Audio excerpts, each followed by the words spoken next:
चलिए से स्टार्ट करते हैं कि एक्सरसाइज 4.2 डिटर्मिनेंट, इसमें क्या कवर करेंगे। एज़ यूजुअल है कि इंट्रो पार्ट देखेंगे और फिर उसके सारे एग्जांपल्स इसमें कवर करेंगे। तो पहला क्या है, properties of a determinant. Determinant में कुछ प्रॉपर्टीज़ हैं जिसको हम लोग फॉलो करेंगे। उससे पहले मैं कोई बेसिक बात आपको बता देता हूँ डिटर्मिनेंट के बारे में। अगर मैट्रिक्स अगर इसकी कंपेयर करें, सपोज यार एक कोई मैट्रिक्स ए है, छोटा सा ही लेके समझाएंगे आपको, 2 1 इस टाइप का है। मैंने आपसे कहा कि 2a फाइंड करो, मतलब 2a मैट्रिक्स फाइंड करो, मीन्स ये 2 एलिमेंट्स है। ये 2 जो है स्केलर क्वांटिटी, इसके इस मैट्रिक्स के हर एलिमेंट में मल्टीप्लाई होगा। 2 2 जा 4, 2 1 जा 2, 2 4 जा 8, 2 2 जा 4। लेकिन अगर ये डिटर्मिनेंट है इस तरीके से 2 1 4 2, और अब आपसे कहा गया कि आप अब 2 का मल्टीप्लाई कीजिए, तो ये 2 का मल्टीप्लाई अब सारे एलिमेंट में नहीं होगा।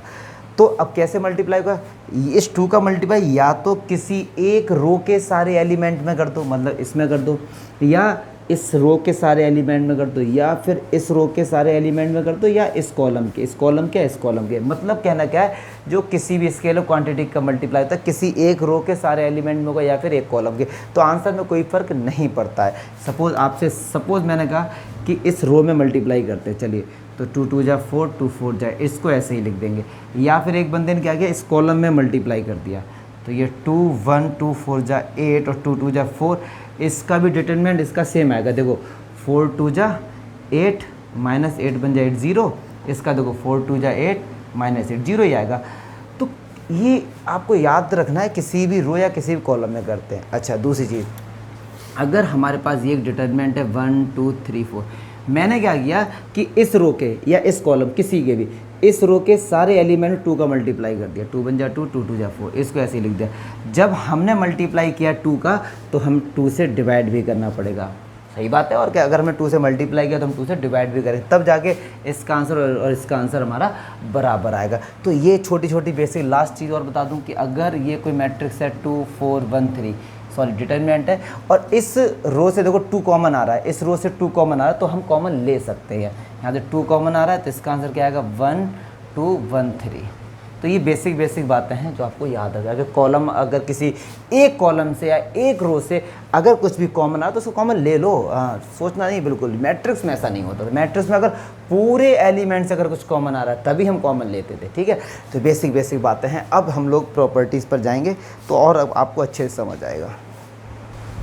अब देखिए, अच्छा, एनसीईआरटी बुक में हुआ क्या कि हर एक प्रॉपर्टी के बाद उन्होंने उसके एग्जाम्पल के एक एग्जाम्पल दिया और उस प्रॉपर्टी को उसमें यूज़ किया। सेम प्रोसेस हम फॉलो करेंगे। अगर मैं प्रॉपर्टी 1 की बात करता हूँ तो उन्होंने क्या बोला है कि अगर आपने किसी ए मैट्रिक्स का डिटर्मिनेंट फाइंड किया, सपोज जो भी कुछ आया, और अगर उसी मैट्रिक्स का ट्रांसपोज किया, ए डैश किया, और फिर भी डिटर्मिनेंट निकाला, तो दोनों हमेशा इक्वल आते हैं। तो दोनों हमेशा क्या आएंगे, इक्वल आएंगे। हमेशा ध्यान रखना, मतलब determinant of any matrix and determinant of A transpose हमेशा इक्वल होते हैं, पहली प्रॉपर्टी। अब जब तो एग्जांपल नहीं लेंगे तब तो अच्छे से समझ नहीं आएगा। फिर भी बताता हूँ कि अगर कोई मैट्रिक्स ए है, उसका डिटर्मिनेंट निकाला, उस मैट्रिक्स का ट्रांसपोज करके डिटर्मिनेंट निकाला, आंसर एक ही आता है। तो इस पर उन्होंने एक एग्जाम्पल दिया इस प्रॉपर्टी पर। एग्जाम्पल 6 लेते हैं। एग्जाम्पल 6 बहुत प्यार से पढ़ेंगे। एग्जाम्पल 6 ये कह रहा है कि भैया एक डिटर्मिनेंट को लैम्डा से भी इंडिकेट, डेल्टा या लैम्डा कुछ ही बोल दो इसका। 2 6 1 माइनस 3 0 5। अब देखिए एक बात सुनो, मैं अब आप ये उम्मीद करो कि इसका डिटर्मिनेंट निकाल कर दिखाऊंगा, बहुत टाइम लगे, सीधे देख कर लिख रहा हूँ। इसका डिटर्मिनेंट आ रहा है माइनस का 20, आपको तो निकालना आता ही है, ठीक है। अब इसका ट्रांसपोज, इसका डैश, इसका ट्रांसपोज क्या, जो रो था वो कॉलम बन जाएगा, कॉलम था वो रो बन जाएगा। तो 2 माइनस 3 और 5 6 0 4 1 5 माइनस 7, इसका भी आप डिटर्मिनेंट निकालेंगे डियर, तो माइनस 28 ही आएगा। ये है प्रॉपर्टी, मतलब अगर आपने ट्रांसपोज किया तो डिटर्मिनेंट में कोई फ़र्क नहीं पड़ता है। ये पहली प्रॉपर्टी। अब इनकी जो ये सेकंड प्रॉपर्टी है, इसमें क्या कहते हैं कि अगर किसी भी डिटर्मिनेंट में अगर हम 2 रो को, ध्यान से सुनेंगे, 2 रो को या 2 कॉलम को आपस में इंटरचेंज कर देते हैं, फिर डिटर्मिनेंट निकालते हैं, तो माइनस साइन आ जाता है, मतलब साइन चेंज हो जाता है, प्लस है तो माइनस, माइनस है तो प्लस। क्या कहना चाह रहे हैं, तो इसके लिए उन्होंने एक एग्जाम्पल दिया होगा, वो एग्जाम्पल ये रहा। एग्जाम्पल से अच्छे से समझ आएगा। अब थ्योरेटिकल पार्ट नहीं लिखूँगा कि if two rows and two column are interchanging with itself the sign will be change. अब ये चीज़ें यार समझ जाओ, लेकिन अब कोई हम रिटन वर्क हम नहीं कर, मैथ को समझ रहे हैं। और आज वैसे 15 अगस्त है, आज मोदी जी ने भी लेक्चर में यही कहा कि सेल्फ रिलायंस, अब नंबर के पीछे नहीं भागेंगे। चलिए अच्छा ठीक है जी। तो अब ये क्या क्या कहना चाह रहे हैं, इसका डिटरमिनेंट निकाला। सपोज मैं डायरेक्ट लिख दे रहा हूँ, हाँ इन्होंने यही वाला क्वेश्चन लिया है, इसका आंसर आया -20। अब किन्हीं दो रो को या दो कॉलम को आपस में इंटरचेंज कर दो। मैं चलो ऐसा करता हूँ, R2 से R3 को इंटरचेंज कर देता हूँ। ये इंटरचेंज का साइन होता है, और हमेशा जब इंटरचेंज होता है ना तो रो से रो, कॉलम से कॉलम। कभी ऐसा मत करना कि R2 को इंटरचेंज कर रहे हैं C3 से या फिर C2 से, इम्पॉसिबल।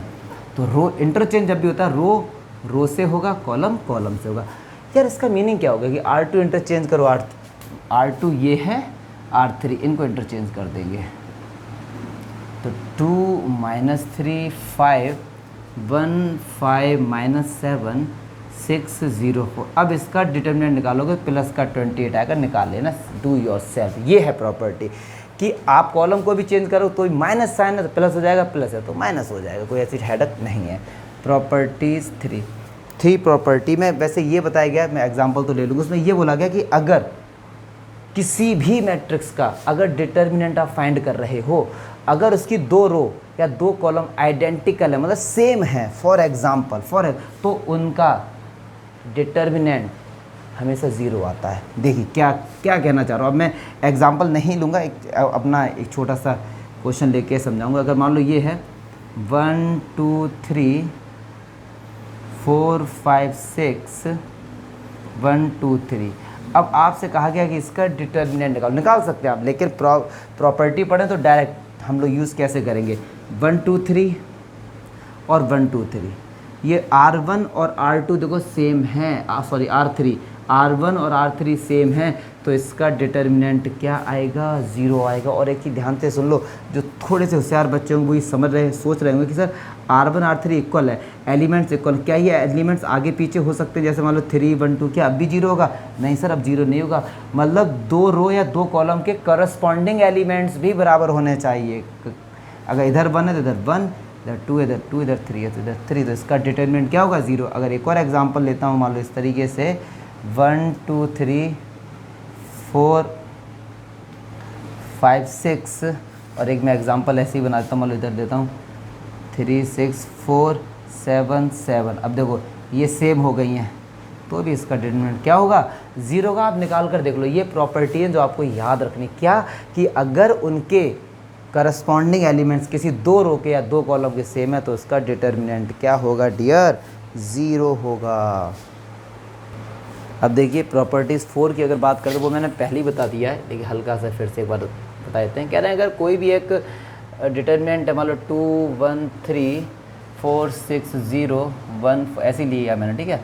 कह रहे हैं किसी भी एक रो में या किसी एक कॉलम में अगर आपने किसी एक स्केलर क्वांटिटी से मल्टीप्लाई कर दिया, सपोज k से या 2 से या 3 से, मान सपोज आपने इसमें 2 से मल्टीप्लाई कर दिया, तो इसका जो भी डिटर्मिनेंट आएगा, जैसे सपोज इसका डिटर्मिनेंट मैं आपको लेट कर, आप लोग निकाल लेंगे। मान लो इसका डिटर्मिनेंट आपको समझाने की मैंने कहा मान लो x आ गया। अब आपसे मैंने क्या किया कि इसे किसी भी एक रो में या किसी के एक कॉलम के सारे एलिमेंट में 4 से मल्टीप्लाई कर दो। सपोज मैंने आपसे कहा कि R1 की जगह आप कर दो 4R1, मतलब R1 की जगह R1 4 से मल्टीप्लाई कर दो। तो अब क्या आएगा, 4 2 जा 8, 4 1 जा 4, 4 3 जा 12, ये सेम ऐसे आ जाएंगे। तो अब इसका जो भी डिटर्मिनेंट आएगा, आपने 4 से मल्टीप्लाई किया ना तो 4x आएगा। मतलब जितने किसी भी एक रो में एक कॉलम जितने से मल्टीप्लाई किया है, जितने से भी, तो उसका डिटर्मिनेंट भी उतना ही टाइम्स बड़ा हो जाएगा। इसीलिए तो हम कहते हैं कि हमने 4 से मल्टीप्लाई किया है तो 4 से डिवाइड कर दो, तो देखो पहले से कोई भी फर्क नहीं पड़ेगा, x था अभी भी x आ गया। 4 से मल्टीप्लाई किया तो 4 से डिवाइड भी करना पड़ेगा। अगर मैंने आपसे कहा 2 बराबर 2 है तो आप कहोगे कि इस 2 को हमने 4 से डिवाइड कर दिया, तो यार 4 से मल्टीप्लाई भी करना पड़ेगा, अदरवाइज इक्वेशन बदल जाएगी, ठीक है। तो छोटी छोटी चीज़ थी। अच्छा, एक और प्रॉपर्टीज़ है इसमें, वो कह रहे हैं अगर किसी भी दो रो के या दो कॉलम के जो एलिमेंट्स हैं वो आपस में प्रोपोर्शनल हैं, मतलब क्या हुआ कि उनका डिवाइड अगर हम करेंगे तो आंसर हमेशा सेम आएगा। फॉर एग्जांपल, तो उनका भी डिटर्मिनेंट हमेशा ज़ीरो होता है। और आपको लग रहा होगा कि इतनी सारी प्रॉपर्टी है, कुछ नहीं भाई, प्रैक्टिस से सब आ जाता है, प्रैक्टिस मेक्स मैन परफेक्ट। तो सपोज़ अगर मैं ये लेता हूँ 2 1 3 4 3 1, मान लो इस तरीके से। अब आपसे ये है, अब आप इसको देखो डिटर्मिनेंट फाइंड कर सकते हैं, बट एक चीज़ देख रहे होंगे आप, क्या 2 2 जा 4, 1 2 जा 2, 3 2 जा 6, मतलब इनका डिवाइड करो, 2 का 4 में करो 1/2, 1 का 2 में 1/2, 3 का 6 में 1/2। किन्हीं भी दो रो के या दो कॉलम के एलिमेंट्स अगर आपस में क्या होते हैं, प्रोपोर्शनल होते हैं, तो उसका डिटर्मिनेंट ज़ीरो आता है। और देखिए इससे एक और तरीके से समझो, अगर प्रोपोर्शनल से थोड़े से घबरा रहे हैं तो इसका एक और सिंपल तरीका है, क्या यहाँ से 2 कॉमन ले सकते हैं, बिल्कुल ले सकते हो। तो यहाँ 2 आ गया, तो ये 2 बचा, ये 1 बचा, ये 3 बचा। अब देखो ये रो और ये रो आइडेंटिकल हो गई। और अभी हमने प्रॉपर्टी 3 पढ़ी थी कि दो रो या दो कॉलम आइडेंटिकल होती हैं तो इसका आंसर क्या आता है, ज़ीरो आता है। तो इसी पर एक एग्जांपल दिया गया, बहुत अच्छा एग्जांपल है, उसको सॉल्व करते हैं, जो कि हमारे पास एग्जांपल 9। वो क्या कह रहे हैं एग्जांपल 9, 102 117।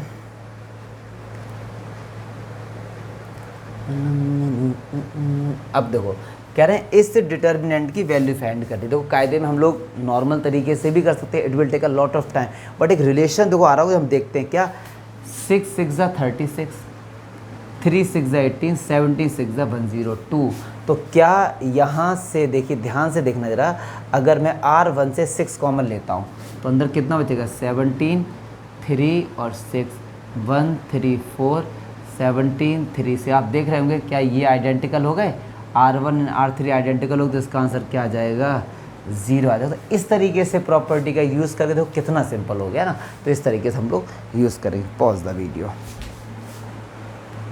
देखिए प्रॉपर्टी 5 मैंने इसलिए लिख दी क्योंकि अगर मैं बोलता तो आपको कन्फ्यूज़न होती, बहुत इंपॉर्टेंट, इसका दबा के यूज़ है, 6 मार्क्स के क्वेश्चन भी इस पर डिपेंड होते हैं। क्या कहना चाह रहा है इसका समझते हैं, इसको बहुत ध्यान से समझें। इफ़ सम लगा हुआ है यहाँ पे, सम, इसको भी हमें बताऊंगा क्या है इसका मीनिंग।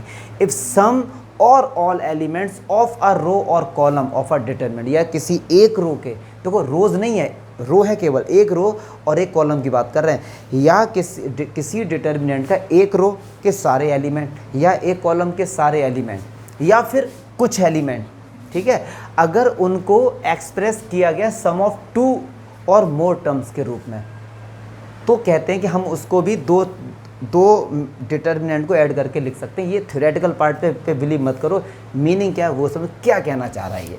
अगर मैं पहले तो अपनी तरफ से एक एग्जांपल लेता हूँ, फिर अभी बुक वाला भी बताऊँगा। ये कहना चाह रहे हैं कि ये डिटर्मिनेंट है, मान लो एक, बहुत छोटा लेके समझाता हूँ आपको, बहुत प्यार से समझ आएगा। 2 4 3 6, आपसे मैंने कहा भाई ये एक,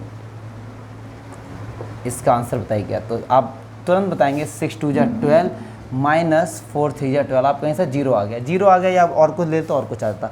अब इसकी प्रॉपर्टी का यूज़ करते हैं। वो कह रहे हैं कि किसी भी एक रो या एक कॉलम, सपोज मैं कॉलम को लेता हूँ, कह रहे हैं क्या आप 2 को 1 + 1 लिख सकते हैं, बिल्कुल लिख सकते हैं। मैं 3 को मैंने लिख दिया मान लो 2 + 1, ठीक, इसको ऐसे लिख दिया। अब इनकी बात क्या आती है, इफ़ सम और ऑल, या तो सारे, मैं सारे ले ली, एक में एक एग्जाम्पल लेंगे, कुछ लेके के दिखा देंगे, दो में से किसी एक को लेकर दिखा देंगे। डिटर्मिनेंट आर एक्सप्रेस, इस तरीके से दिखाए गए सम ऑफ 2 टर्म्स, सम ऑफ 2, 1 और 1 को ऐड करके देखो ये आ रहा है।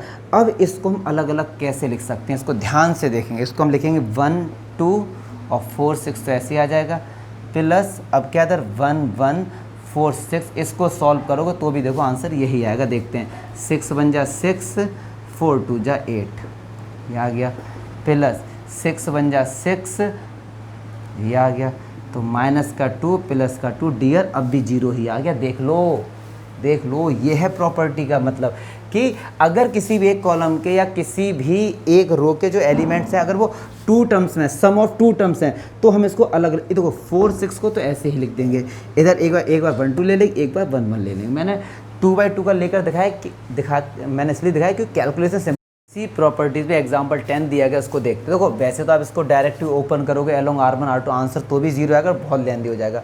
अब देखो इसमें इस रो के सारे एलिमेंट जो भी हैं उस एलिमेंट को हमने कैसे represent express sum of two term. देखो इन दो को ऐड करके ये आ रहा है, इन दो को ऐड करके, इन दो को ऐड करके, तो देखो हम इसे कैसे लिखेंगे, अलग अलग कैसे लिखेंगे। देखो R2 को हमने इस तरीके से रिप्रेजेंट किया ना सम ऑफ टू टर्म, तो R1 और R3 को तो डियर ऐसे ही लिख दो।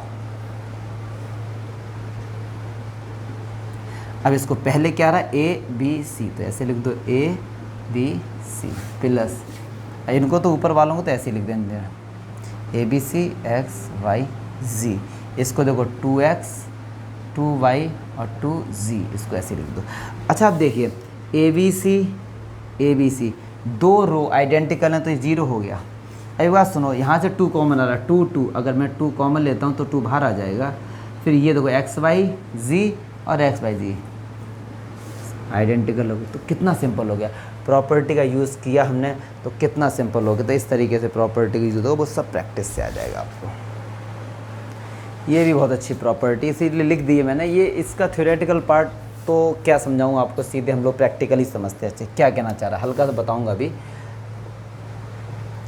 क्या कह रहा है कि each element of any row, देखो ईच की बात तो ये, इससे पहले प्रॉपर्टी में सम वर्ड यूज है, यहाँ पे नहीं होगा। सारे एलिमेंट किसी भी एक रो के या किसी भी एक कॉलम के equal multiple of corresponding elements of other row, मतलब किसी एक रो में किसी दूसरी रो के कुछ मल्टीप्लाई करके अगर ऐड कर देते हैं तो भी उसके डिटर्मिनेंट में कोई भी फ़र्क नहीं पड़ता है। जैसे आपको बताऊं कि मैंने एक लिया है डिटर्मिनेंट, मान लो ये 2 1 -1 3, इसका डिटर्मिनेंट आएगा 3 2 जा 6 -4 × -1 मतलब प्लस का 10 आ जाएगा। अब मैं एक ऑपरेशन लगाता हूँ, जैसे हम लोगों ने मैट्रिक्स में पढ़ा था कि R1 में मैं ऐसा करता हूँ R1 + 2R2 कर देता हूँ। मतलब क्या किया कि जो R1 में अब R1 क्या हो जाएगा कि R2 में 2 का मल्टीप्लाई करो और R1 के एलिमेंट से ऐड कर दो, फिर भी डिटर्मिनेंट में कोई फ़र्क नहीं पड़ेगा। तो देखिए अब R1 क्या हो जाएगा, कह रहे हैं कि R2 में 2 से मल्टीप्लाई करो, तो ये 2 से मल्टीप्लाई करेंगे माइनस का 2 ऐड करेंगे 0। इसमें करो 2 से मल्टीप्लाई 3 2 जा 6 6 और 4 10, इसको तो ऐसे ही लिख देंगे। चलिए अब इसका डिटरमिनेंट निकालते हैं। 3 का मल्टीप्लाई 0 में 0 -1 का मल्टीप्लाई 10 के साथ, तो देखो डियर हमारे पास 10 ही आ गया। मतलब किसी भी देखो अगर रो है, मैंने लिखा हुआ है ये, अगर रो में ऑपरेशन लगाएंगे तो किसी दूसरी तीसरी रो के साथ ही करेंगे, कॉलम का है तो किसी कॉलम के एलिमेंट्स के साथ ही करेंगे। अच्छा इसका एक जनरल फॉर्म में अगर हमने तो भी इसका आंसर आ जाएगा। देखिए कैसे, अगर मैंने ये लिया है, यहाँ पे मैंने लिया ABCD मान लो ये है, तो इसका जो भी डिटर्मिनेंट आएगा क्या आएगा हमको नहीं पता, निकाल लेंगे। अच्छा अब इसमें मैंने एक ऑपरेशन लगा दिया कि देखो R1 की यही आ जाएगा, R1 की जगह चलो C1 की जगह लगा दें, हर बार R1 ही नहीं करेंगे, C1 की जगह C1 + K C2। मतलब क्या हुआ कि जो C1 के एलिमेंट इसमें करो किससे मल्टीप्लाई, K से, और इसके साथ ऐड कर दो तो क्या होगा A + B के C + D के, ये हो गया। इसको ऐसे लिख दो और देखना आंसर देखना वही आएगा। देखो अच्छा अब इससे प्रीवियस प्रॉपर्टी का यूज़ होगा कि किसी भी डिटर्मिनेंट में किसी भी एक कॉलम क्या एक रो के सारे एलिमेंट को 2 की तरह रिप्रेजेंट करके इसे अलग अलग कैसे लिखते हैं। तो इसे लिखेंगे ACBD + BK DK and BD। तो एक बात ना सुनोगे, K कॉमन आ रहा है यहाँ से भी और यहाँ से भी, K इस तरफ आ जाएगा। देखो ये D और ये BB सेम हो गए। आप देखो ना BD C1 के भी एलिमेंट C2 के भी एलिमेंट आइडेंटिकल, तो इसका क्या होगा आंसर आ गया 0। और देखो यही वाला निकल के आ गया हमारे पास, ये स्टैंडर्ड फॉर्म में ACBD। मतलब अगर एस टाइप का कैसा भी कोई ऑपरेशन लगाते हैं तो उसके डिटर्मिनेंट में कोई भी फ़र्क नहीं पड़ता। और एक चीज़ ध्यान से सुन लो, अगर इधर R1 है तो इधर भी R1 ही होगा और इधर कभी R1 नहीं हो सकता। और ये छोटी छोटी बातें जो आपको याद, और कभी ऑपरेशन ऐसे मत लगा देना कि R1 की जगह R1 × R3 ना, हमेशा प्लस का साइन ही मिलेगा। मल्टीप्लाई या डिवाइडर कोई चक्कर नहीं था। अब आप कहेंगे क्या सर हम माइनस कर सकते हैं, तो वो माइनस ऐसे कर सकते हैं, प्लस तो रहेगा -2 से मल्टीप्लाई कर दो तो माइनस आएगा, साइन प्लस का ही रहता है, -2 या -3 से हम लोग मल्टीप्लाई कर सकते हैं। तो ये सारी प्रॉपर्टी है, देख लूँ, और तो कोई भी प्रॉपर्टी इसमें नहीं है। अब केवल सीधे क्वेश्चंस हैं, तो अब मैं भी सीधे क्वेश्चंस पे आऊँगा। ये सारी प्रॉपर्टीज़ हो गई। अच्छा, अब देखते हैं ये क्वेश्चन 11 है, उसको सॉल्व करेंगे। तो अब देखिए, अब यार जब भी हम क्वेश्चन सॉल्व करेंगे तो हमारा टारगेट ये रहेगा कोई प्रॉपर्टी अप्लाई हो रही है या फिर नहीं हो रही, इसको देखते हैं। तो लग नहीं रहा है कोई बहुत लेंदी सा लग रहा है। अगर इसको डायरेक्ट ओपन करेंगे तो एक बात सुन लो, हमारा टारगेट रहता है कि हम डिटर्मिनेंट है मैक्सिमम नंबर ऑफ जीरोज़ अगर एलिमेंट को बना दें, मैक्सिमम नंबर ऑफ जीरो, फिर उसी के रेस्पेक्ट में हम उसको ओपन कर देंगे। तो एक बात हमको दिखाई दे रही है, ये 2a है, ये a है। अगर इसमें कर दूं 2 से मल्टीप्लाई और इसके साथ माइनस कर दूं तो 0 हो जाएगा। अगर इसके साथ 3 का मल्टीप्लाई कर दूं, इससे माइनस कर दूं तो क्या हो जाएगा, ये तो भी 0 हो जाएगा। तो अब एक काम करते हैं, R2 की जगह R2 ध्यान से सुनेंगे, -2R1। अब आप कहें सर अभी आपने कहा था माइनस नहीं कर सकते। अरे यार प्लस लगा के माइनस, एक ही तो बात है, आएगा तो माइनस ही ना, ठीक है। अल्टीमेटली प्लस माइनस में ज़्यादा कोई अंतर नहीं होता है, ठीक है ना। वो माइनस साइन को अंदर ले लेंगे तो प्लस लगा दो उधर, और फिर ऐसे ही डायरेक्ट करेंगे R3 की जगह R3 - 3R1। अब एक क्वेश्चन ये आता है कि सर एक बार में कितने ऑपरेशन लगा सकते हो। तो हमेशा ध्यान रखना, ये डिटर्मिनेंट 3/3 का है, तो 3 से एक कम कर दो 2। एक बार में आप 2 ही ऑपरेशन लगा सकते, 3 ऑपरेशन नहीं लगा सकते। अगर 4/4 का होता तो ये एक बार में 3 ऑपरेशन लगा सकते, मतलब एक कम लगा सकते हैं उसके ऑर्डर की। तो चलिए, ऑपरेशन लगा है R2 R3 में, R1 में नो इफेक्ट, इसको सेम ऐसे ही लिख दीजिए। चलिए, ये अब क्या करें, R1 में करो 2 से मल्टीप्लाई, इससे माइनस करो ये 0, इसमें करो 2 से मल्टीप्लाई 2a + 2b, इससे माइनस करेंगे बच्चे तो नहीं, माइनस कर लो a आएगा। इसमें 2 से मल्टीप्लाई 2a 2b, ये तो कट जाएगा, तो ये कितना आएगा 2 से, तो 2a + b। इसमें करो अब 3 से मल्टीप्लाई और इसके साथ माइनस करो तो 0, तो ये 3a + 3b, तो ये 2a। एक माइनस करके दिखा दूंगा बड़े वाले को। क्या कह रहे हैं कि R3 - 3R1, R3 कितना है, ये 10a + 6b + 3d -3R1, इसमें 3 का मल्टीप्लाई करो, माइनस का 3a - 3b - 3, ये कैंसिल आउट हो गया। 10a से गया तो ये कितना 7a, और 6b से ये गया तो प्लस का 3b। और जब भी ऑपरेशन लगता है तो करस्पॉन्डिंग एलिमेंट्स का माइनस होता है। R3 का इसका इसके साथ, इसका इसके साथ, इसका इसके साथ माइनस होगा, ठीक है। अब देखो यहाँ तक ठीक है ना, ठीक है। अब 2 एलिमेंट 0 हो गए, किस में, C1 में, तो इसे अलोंग C1 ओपन कर देंगे, अलोंग C1। तो ये A, इसको हाइड किया और इसको हाइड किया, इसका मल्टीप्लाई इसके साथ माइनस इसका मल्टीप्लाई इसके साथ, तो इसको लिख देते हैं एक बार, A 2a + b 7a + 3b। वैसे यहाँ से एक कॉमन भी आ रहा है, हम लोग एक बाहर भी ले सकते हैं, लेके दिखा देते हैं। एनसीईआरटी में ऐसा नहीं है, यहाँ से एक कॉमन आ रहा है तो एक यहाँ तो 1 बचेगा, ये कितना हो गया, a² हो गया। अब इसका मल्टीप्लाई इसके साथ माइनस इसका मल्टीप्लाई इसके साथ, तो a² है, तो 7a + 3b - 2 2 जा 4a, और प्लस का माइनस का ही आएगा ना, माइनस का 2b। क्लियर है। देखिए इसका मल्टीप्लाई इसके साथ माइनस इसका मल्टीप्लाई इसके, तो माइनस का 4 है, तो ये क्या आ गया, a², तो 7a से 4a गया तो ये कितना 3a, और 3b से ये गया तो हमारे पास ये कितना बचा, प्लस का b। नहीं, ये क्या हो रहा है भाई, a²। अच्छा, ये कह रहे हैं इन्होंने आगे भी कर दिया। अगर मैं डायरेक्ट खोल दूँ, एक नहीं आएगा क्या, क्यों नहीं आएगा ये यार, यहाँ पे 3a कह रहे हैं, यहाँ पे क्या कह रहे हैं ये 3a। देखते हैं कैसे, इसमें 3 का 3a, हाँ यार 6a से देखो यार, 6a से 3 का मल्टीप्लाई होगा ना तो 3a होगा यहाँ पे। तो 3 हो गया, तो 3 2 जा 6a, और माइनस का 3b, तो ये इससे कैंसिल हो गया, और 7a से 6a गया तो ये कितना आ गया, a आ गया, और ये हो गया a³ कैलकुलेशन है थोड़ा सा, देखो you should keep in mind कि ये 3a है तो 6a से माइनस होगा, तो इस तरीके से ये क्वेश्चन हमारे हो जाएंगे, ठीक है। ठीक है, अरे चल देखिए ये क्या कह रहे हैं कि विदाउट एक्सपेंडिंग, इसका मीनिंग क्या होगा कि एक्सपेंड नहीं करना, मीनिंग क्या होगा इसका मतलब हम लोग करते हैं ना एलोंग R1 एलोंग R2, वो सब कुछ नहीं करना है, प्रॉपर्टी का यूज़ लगा, बट ऑपरेशन लगा सकते हैं, जो R1 R2 ऑपरेशन लगते हैं वो लगा सकते हैं, एक्सपेंड नहीं करेंगे, मतलब एलोंग R1 एलोंग R3 या C1 C2 जो भी कुछ है। अब यार एक बात देखो ये प्रैक्टिस से आ जाएगा, ये XY है, अगर मैं इसको ऐड कर दूँ XYZ, कुछ बच्चे Z बोलते हैं, XYZ या XYZ, XYZ XYZ सेम हो जाएंगे, तो इसको कॉमन ले लेंगे, 1 1 1 बचेगा, ये भी 1 1 आइडेंटिकल हो गए, 0 हो गए। या बहुत से बच्चे ये सोच रहे हैं कि सर आपने कहा था ये प्रॉपर्टी 2 के टर्म है, इसे अलग अलग ब्रेक कर लूँ उससे भी हो जाएगा, उससे थोड़ा लेंदी हो जाएगा। क्यों लेंदी हो जाएगा?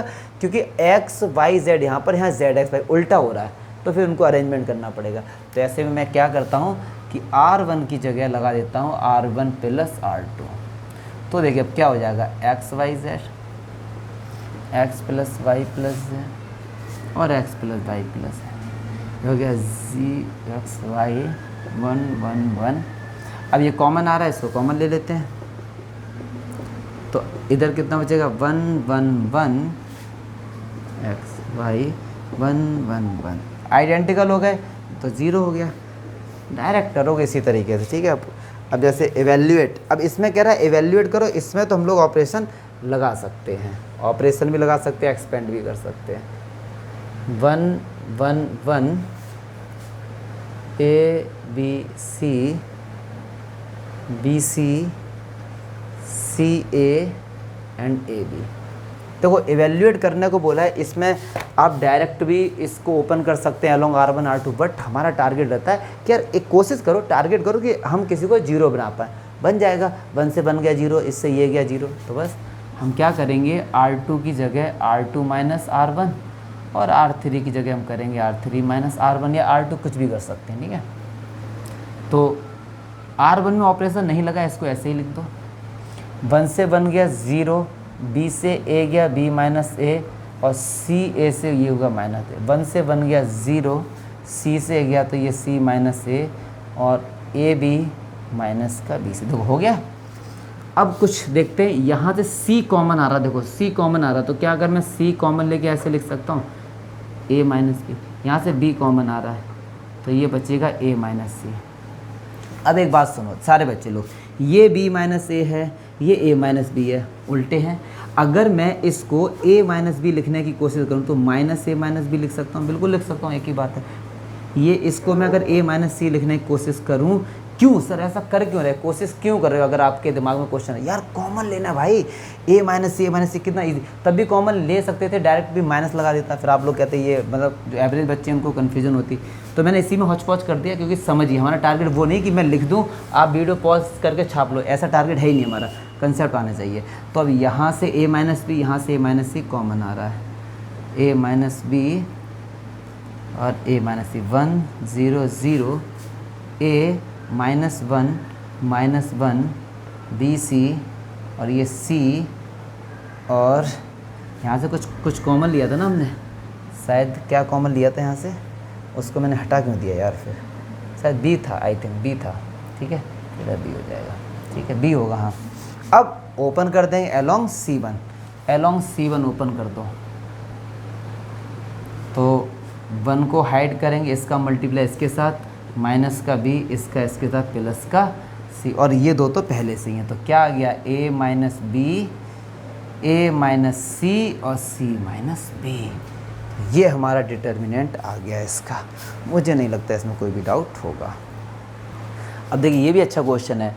अच्छा इसमें एक बच्चे कंफ्यूज ना हो ना कि आप कहोगे सर ये देखो B + C A + B, इसको हम लोग जो प्रॉपर्टी पढ़ी थी कि सम ऑफ 2 टर्म्स इनको अलग अलग लिख सकते, बिल्कुल नहीं लिख सकते। उसमें बोला गया था किसी भी एक रो के या एक कॉलम के, तो डिफरेंट रोज कॉलम है, इसको नहीं करेंगे। तो जब डिटर्मिनेंट में कुछ समझ ना आए, कुछ भी समझ नहीं आए, तो एक काम करो, पता है क्या काम करो, मैक्सिमम 0 बनाने की कोशिश करो। तो अब देखो 0 बनाने की जुगाड़ करेंगे, इन दो को ऐड करो B + C और ये भी B + C, माइनस कर दो यहाँ से। तो मैं क्या करूँगा, R1 की जगह पर R1 से माइनस कर दूंगा R2 और R3 को ऐड करके, ठीक है। इधर हम 2 को ऐड करके इससे माइनस कर सकते हैं, तो इन 2 को ऐड करो, तो देखो R1 की जगह क्या होगा, ये तो 0 हो जाएगा। अब इन 2 को ऐड करेंगे A और इससे माइनस करेंगे, ठीक है। तो A माइनस करेंगे क्या, A + का 2C, तो ये हो जाएगा माइनस का 2c। ऐसे इन दो को ऐड करो तो ये कितना हो गया, a माइनस का a प्लस का 2b, तो ये माइनस का तो माइनस का 2b हो गया। ठीक है, तो चलिए अब ये इसको ऐसे लिख दो। b देखो ये प्रैक्टिस से सब आ जाएंगे, कोई टेंशन नहीं होनी चाहिए। c a। अब देखो यहाँ से -2 कॉमन आ रहा है, -2, यहाँ से भी चलो -2 ही कॉमन ले लो। क्यों सर ऐसा क्यों, मतलब माइनस भी ले लो, क्योंकि हमने देखा यहाँ यहाँ प्लस है, आगे भी अगर माइनस लेते तो भी ऑटोमेटिक वो प्लस हो जाता। अब एक चीज़ देखो, इस -c से अगर मैं इसको ऐड कर दूँ तो ये 0 हो जाएगा, यस और नो। तो क्या काम करता हूँ, R1 की जगह मैं कर देता हूँ R1 प्लस R3। अच्छा, अब एक बच्चा सोच रहा होगा क्या सर कि हम एक बात बताइए आप, क्या हम R3 की जगह पर क्या हम ये वाला ऑपरेशन लगा सकते थे, R3 की जगह पर R3 प्लस R1, तो भी तो सर 0 हो जाता।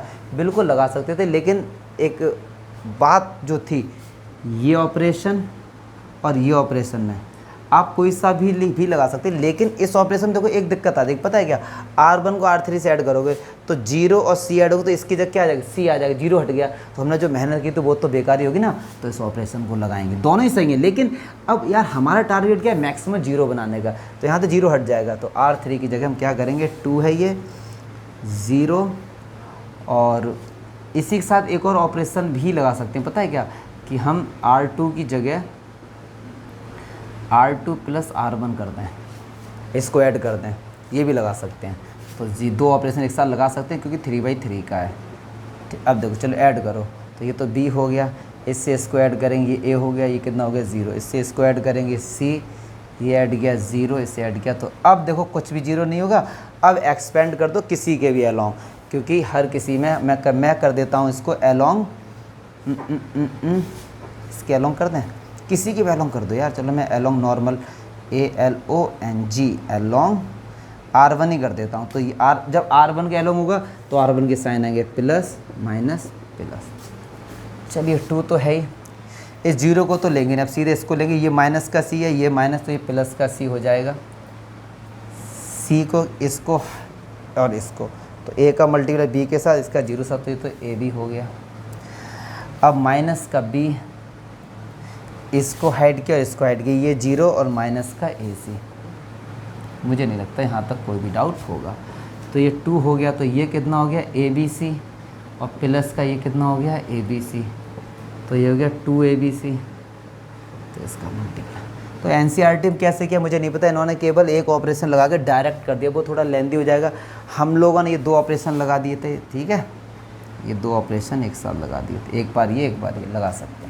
तो इस तरीके से केवल खेलो इनके साथ, ये ऑपरेशन से अब खेलना पड़ेगा आपको इनके साथ। देखिए ये क्वेश्चन मोस्ट इम्पॉर्टेंट क्वेश्चन है, इसमें मज़ा भी आएगा करने में। क्या कहा गया है इसमें कि x, y, z are different, ये डिफरेंट है, मतलब ये आपस में इक्वल नहीं है, मतलब आपको ये दिया गया है, पहले तो इसको समझिए कि ये इक्वल नहीं है आपस में। फिर ये डिटर्मिनेंट, ये इसकी वैल्यू 0 के बराबर दी गई, तो क्या है 1 + x, y, z प्रूफ करो कि ये 0 होगा। तो चलिए इसकी वैल्यू 0 के बराबर दी गई है, तो चलिए भाई हम लोग प्रूफ करते हैं। हमको दिया गया है x, y, z, x square, y square, z square, 1 + x cube, 1 + y cube equals two 0। अब देखो इस कॉलम के सारे एलिमेंट सम ऑफ 2 टर्म्स हैं, तो इनको मैं सेपरेट कर सकता हूँ। तो देखिए यहाँ से करता हूँ सेपरेट, तो x, y, z, x square, y square, z square, 1 1 1 1 1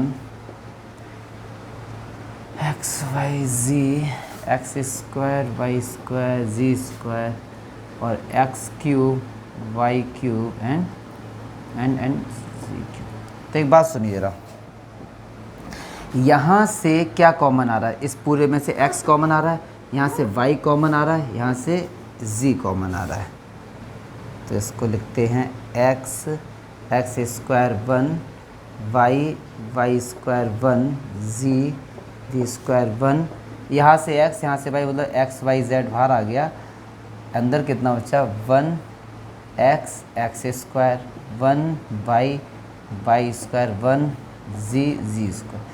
अब देखो यार थोड़ा थोड़ा लग रहा है 1 1 1 1 1 1 x square by square G square x square by square G, लेकिन थोड़े से आगे पीछे इनको सेम करते हो तो देखो सेम कैसे करते हैं, इसको इसके साथ इंटरचेंज करते हैं, इसको बात को समझो जरा। मैं क्या, क्योंकि मुझे ऐसा बनाना तो मुझे क्या करना है, इसको तो इधर लेकर आना, तो इसको इसके इंटरचेंज कर देते हैं। मतलब मैं क्या करता हूँ, ध्यान से सुनो, मैं थोड़ा सा डायरेक्ट करूँगा वरना बहुत लेंदी हो जाएगा लिखने में। C3 को इंटरचेंज करूँगा C2 से, मतलब ये इस तरफ आएगा और ये इस तरफ जाएगा, तो बीच में माइनस साइन आएगा, मतलब ये इस जगह क्या जाएगा 1 1 1 और इस तरफ क्या जाएगा x square Y square G square. ठीक है, बीच में माइनस साइन, क्यों, जब इंटरचेंज करते हैं माइनस आता है। फिर मैं इसको इसके साथ इंटरचेंज कर दूंगा अगले में। चलो यहाँ तक कर दिया, ठीक है। चलो अब मैं दोबारा इंटरचेंज करता हूँ कि C1 को इंटरचेंज कर दो C2, दोबारा माइनस आएगा तो माइनस माइनस प्लस हो जाएगा और 1 1 1 एक्स वाई जी एक्स स्क्वायर। देखो ये कंसेप्ट है ये आपको, और एक्स वाई जी इधर कितना बचा 1 1 1 एक्स वाई जी x square Y square G square. अभी जीरो तो चल ही रहा बराबर में जीरो तो ये चल ही रहा। अब सुनो ये एक जैसे कॉमन आ जाएंगे, तो ये कॉमन आ जाएंगे तो कितना हो जाएगा 1 1 1 एक्स वाई जी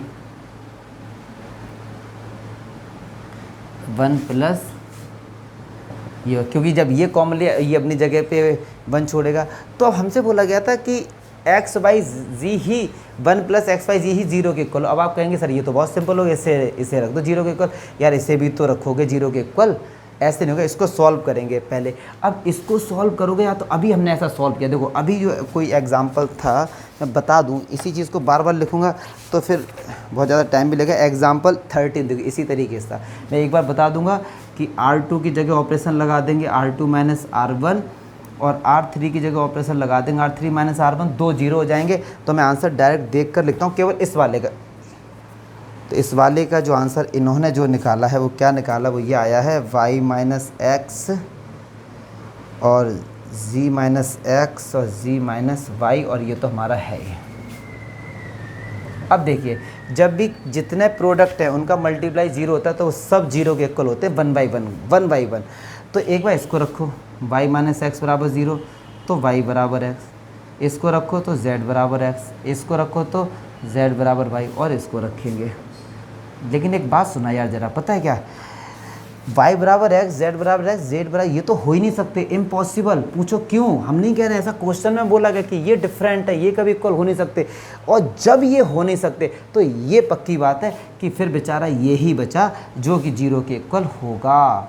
क्यों अगर 10 नंबर 2 नंबर या 3 नंबर का मल्टीप्लाई किया और आंसर 0 आ रहा है, अगर आंसर 0 आ रहा है तो याद रख लो उनमें से एक नंबर कम से कम 0 होगा। ये हो नहीं सकता, क्यों नहीं हो सकता, क्योंकि ऐसा क्वेश्चन में बोला ही नहीं, ये कभी बराबर हो ही नहीं सकते। और ये तभी बराबर होंगे जब हमने 0 के इक्वल रखा। ये बराबर हो नहीं सकते, ये हो नहीं सकते, ये हो नहीं सकते। तो अंडरस्टूड है कि ये ही 0 होगा। क्यों, अगर मैं आपसे कहता हूँ 3 नंबर का 2 नंबर का चलो मल्टीप्लाई करो, उनका आंसर 0 आ जाए, लेकिन उन दोनों में से कोई भी 0 ना हो, इम्पॉसिबल। अगर आपसे कहा गया कि A और B का मल्टीप्लाई करो आंसर 0 आ जाए, A भी 0 ना हो और B भी 0 ना हो, ऐसा इम्पॉसिबल है। जब किन्हीं 2 नंबर का मल्टीप्लाई करके 0 आता है, या तो A 0 होगा या B 0 होगा या फिर दोनों होंगे। तो ऐसे ये पॉसिबल नहीं है, ये पॉसिबल नहीं है, ये पॉसिबल नहीं है, तो केवल यही तो होगा 0 के इक्वल, और यही हमको प्रूव करना था। क्लियर है? तो इस तरीके से यार लास्ट एग्जाम्पल वो भी बहुत अच्छा क्वेश्चन है। देखिए ये क्वेश्चन अच्छा है, इसके दो मेथड हैं। तो पहले सिंपल वाला देख लेते हैं कि अब 1 1 दिख रहा है, वही टारगेट करो यार कि हम इसको मैक्सिमम 0 बना सकें। तो एक काम करते हैं, इससे इसको माइनस कर देंगे, R1 की जगह R1 माइनस R2 और R2 की जगह कर देंगे R2 माइनस R3। तो R1 में से 1 प्लस A में से 1 गया तो A बचा, 1 माइनस 1 माइनस का B, 1 से 1 गया 0, इस ऐसे ही 1 से 1 गया 0, 1 plus B minus 1 B minus C, और इसको हम ऐसे ही लिख देंगे 1 1। अब तो यहाँ थोड़ा सा लॉजिक लगेगा, इसमें एक 0 आ गया अगर मैं C1 की बात करूँ। अब मैं क्या इसको 0 बना सकता हूँ A को? एक काम करो, अगर मैं इसमें कर दूँ A से मल्टीप्लाई, ऐसे माइनस कर दूँ, क्या कहना चाह रहा हूँ मैं, R1 की जगह R1 माइनस A R3, मतलब R3 में करो A से मल्टीप्लाई माइनस कर दो तो 0 नहीं आ जाएगा, ये A हो गया तो ये 0, ऐसे इसमें a हो गया तो माइनस का b माइनस का a। अब इसमें करो a से मल्टीप्लाई तो माइनस का a और माइनस का ac, ठीक है जी। अब ये 0 और ये b और ये माइनस का c, ये 1। दो NCERT में इस तरीके से नहीं, क्योंकि हम अपने लॉजिक लगाते हैं ना, सिंपल होना चाहिए। अब एलोंग C1 ओपन कर दो, एलोंग C1, तो ये तो 1 है। अब इसको हाइड किया, इसको हाइड किया, इसका मल्टीप्लाई इसके साथ माइनस इसका मल्टीप्लाई इसके साथ, तो इसे हम लिख देंगे 1 को लिखो या फिर मत लिखो। माइनस b माइनस a में मल्टीप्लाई किसका होगा, माइनस c का, और फिर माइनस इसका मल्टीप्लाई इसके साथ, b का मल्टीप्लाई किसके साथ होगा, माइनस का a और माइनस का ac के साथ होगा। और आंसर आ गया तुम्हारा। करो भाई माइनस इसका, तो ये bc प्लस का ac, ये माइनस है तो माइनस का ab और माइनस का abc, तो एक करिए bc plus ac plus ab plus abc आ गया। अब आप कहेंगे सर ये भी लाना है, तो यहाँ से ऐसा करो abc कॉमन ले लो। abc कॉमन लेने का मतलब होता है डिवाइड कर देना, तो ऐसे हर किसी के साथ इसका डिवाइड हो जाएगा। abc का ac अपॉन abc, ab, ये तो 1 ही हो गया, तो देखो bc से bc सही हो गया, ac से ac, ab से ab, तो बस दोनों ही हमारे निकल के आ गए। ये मुझे इसका सबसे सिंपल लगा है। क्या एक और मेथड है NCERT वालों ने जैसे किया है कि यहाँ से a कॉमन ले लो, यहाँ से b कॉमन ले लो, फिर 1/a वगैरह हो जाएगा, ऐड कर देना, जो आपको अच्छा लगे। मुझे तो ये सिंपल लगा थोड़ा सा, तो इसीलिए मैंने इसको बता दिया, ठीक है। थैंक गॉड, सारे एग्जाम्पल विद इंट्रो पार्ट, मतलब विद प्रॉपर्टी हम लोगों ने एक एक क्वेश्चन कर लिया है।